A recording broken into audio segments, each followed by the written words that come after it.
Cinta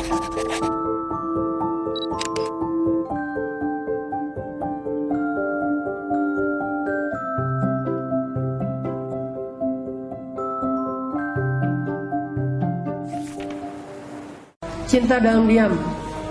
Jangan berikan hati kita sebelum diakadkan. Akad itu adalah baiat cinta. Kalau dia belum berbaiat, jangan berikan hati. Karena hati itu adalah yang paling berharga yang dimiliki oleh seorang manusia. Kalau dia baik, yang lain ikut baik. Kalau dia buruk, yang lain ikut buruk.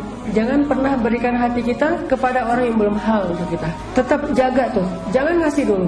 Kalau dia sudah halal, kasih seutuhnya, karena dialah yang paling berhak mendapatkan hati kita. Makanya dalam diam gak usah baper dulu. Tertarik wajar, kepo bolehlah selama belum berlebihan. Emangnya ada yang nikah tapi gak ngepoin? Ada sih, tapi Nabi nyuruh kita ngepoin. Stalking, wah akunnya apa ya?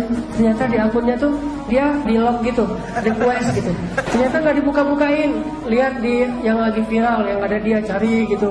Pokoknya kepo boleh, selama mesti wajar. Yang dilihat itu wajah dan telapak tangan atau wajah lah. Lihatlah kecantikannya. Gimana kita tahu cantik kalau nggak ngelihat? Bukankah 4 alasan perempuan dinikahi itu salah satunya cantik? Cantik itu juga subjektif. Ada yang bagi sebagian orang cantik banget, yang bagi yang lain cantiknya biasa. Ini subjektif. Orang nggak bakalan kecewa kalau bersandar kepada Allah. Itu nggak bakalan. Bahkan kita bisa bilang mustahil. Mustahil seseorang itu kecewa gara-gara berpegang, bersandar, menyerahkan dirinya kepada Allah. Itu mustahil. Bukan seperti itu sunnatullah. Karena siapapun yang berserah diri kepada Allah, maka dia telah berpegang kepada tali yang paling kokoh. Wa man yuslim wajhahu ila Allah, wa man yuslim wajhahu ila Allah wa huwa muhsin faqad istamsaka bil urwatil wuthqa wa ila Allah aqibatul umur. Siapa yang menyerahkan dirinya kepada Allah dan dia senantiasa berbuat baik, maka sesungguhnya dia telah berpegang kepada tali yang paling kokoh, dan kepada Allah segala urusan dikembalikan. Jadi nggak ada orang yang kecewa kalau dia berpegang kepada Allah. Masalah apapun, masalah rezeki, masalah jodoh, terutama yang kedua. Kalau kita bergantung kepada Allah dalam urusan jodoh, maka insya Allah kita nggak akan kecewa. Mak comblang yang paling baik itu adalah Allah. Kalau mak comblangnya Ustadz, kadang-kadang ngecewain. Ustadz, ini CV saya. Oh ya, kriteria yang kamu cari seperti apa? Saya emang gak susah-susah Ustadz, standar-standar aja. Ya standar yang gimana? Yang tingginya 180, yang kulitnya bening, sampai kalau minum kelihatan airnya ngalir gitu, transparan. Kemudian yang hidungnya seperti pedang, yang matanya seperti bidadari. Tahu mata bidadari? Besar dan sayu, tapi nggak belok.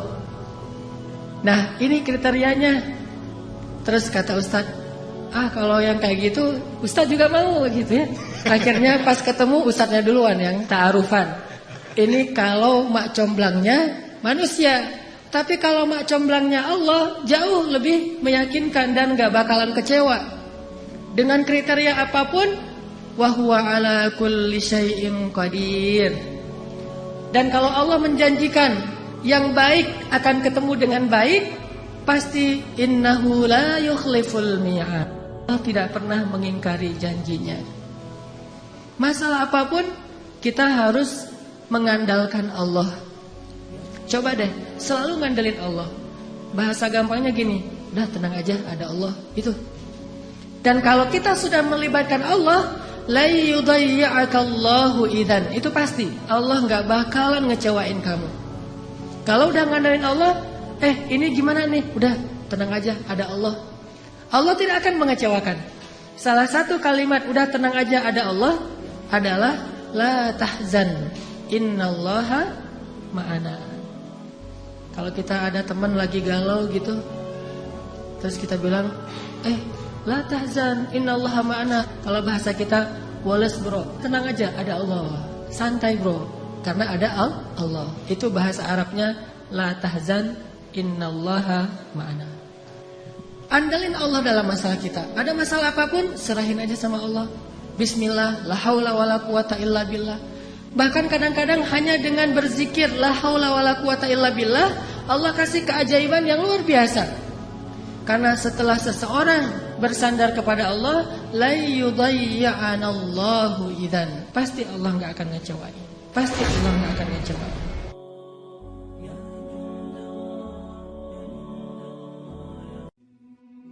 Ada seorang sahabat datang ke Nabi.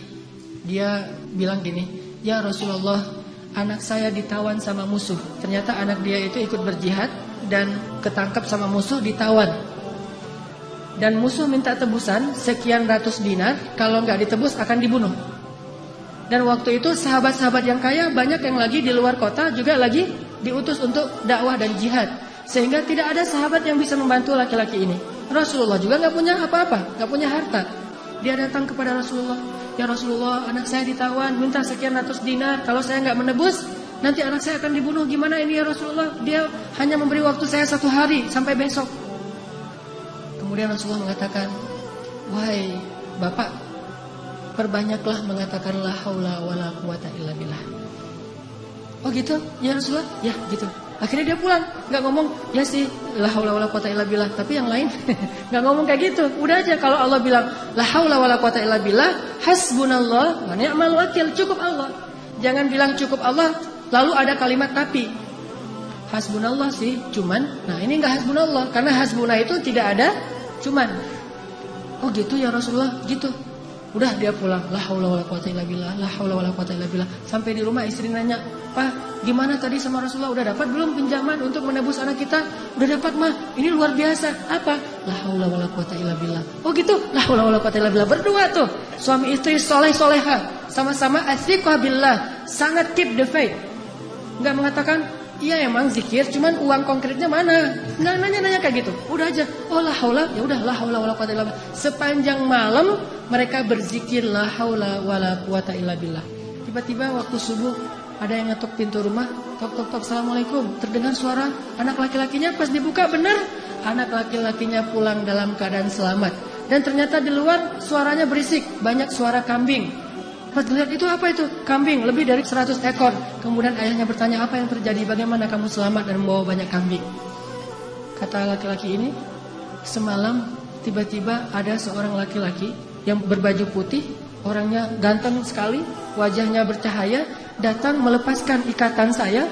Dan tiba-tiba waktu itu semua prajurit yang mengawal saya, yang menjaga saya itu tertidur pulas, sama sekali tidak terbangun. Sehingga saya bisa dilepaskan dan bahkan bukan hanya bisa menyelamatkan diri, tapi malah bisa mengambil ghanimah, membawa lebih dari 100 ekor kambing." Bayangin, kambing 1 ekornya aja udah berisik ya. Gimana 100 ekor? Berisik gak sih? Berisik banget kan ya? 100 ekor kambing yang berisik, yang lagi dibawa sama anak muda ini, tidak membangunkan prajurit penjaga yang lagi tidur. Ini qadarullah. Sehingga akhirnya dia selamat dan bahkan dapat ghanimah lebih dari 100 ekor kambing. Dari la haula wala quwata illa billah. Bukan berarti nggak ikhtiar. Kalau ikhtiar kita udah mentok, udah maksimal, jangan menyerah, jangan berhenti, karena selalu ada harapan di sisi Allah Subhanahu wa taala. Tidak pernah selesai kalau kita berserah diri kepada Allah. Selalu ada harapan. Selalu ada harapan. Baru hijrah, Allah kasih ujian pundung. Aduh, sama aja udah hijrah nggak hijrah, tetap aja nggak bisa dapat jodoh. Akhirnya udahlah sekalian kayak dulu aja.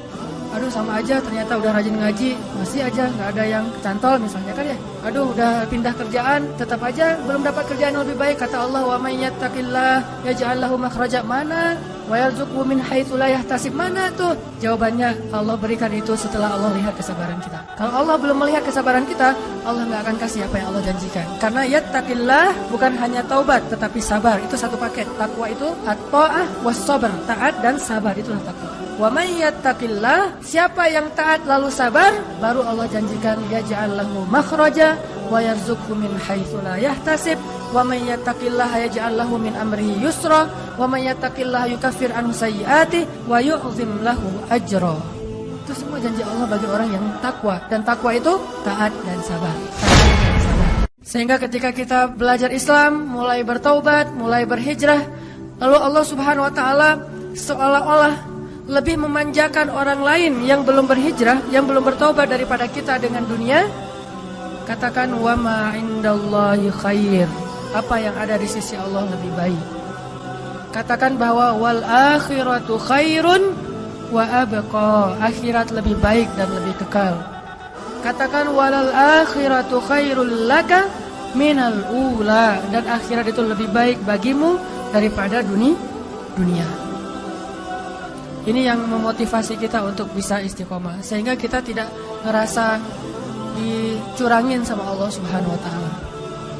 Karena Allah melihat balasan akhirat itu lebih baik daripada ngebalas di dunia. Sehingga Allah kalau sayang kepada seorang hamba, Allah menyediakan akhirat lebih besar daripada dunia untuk dia. Lebih besar daripada dunia untuk dia.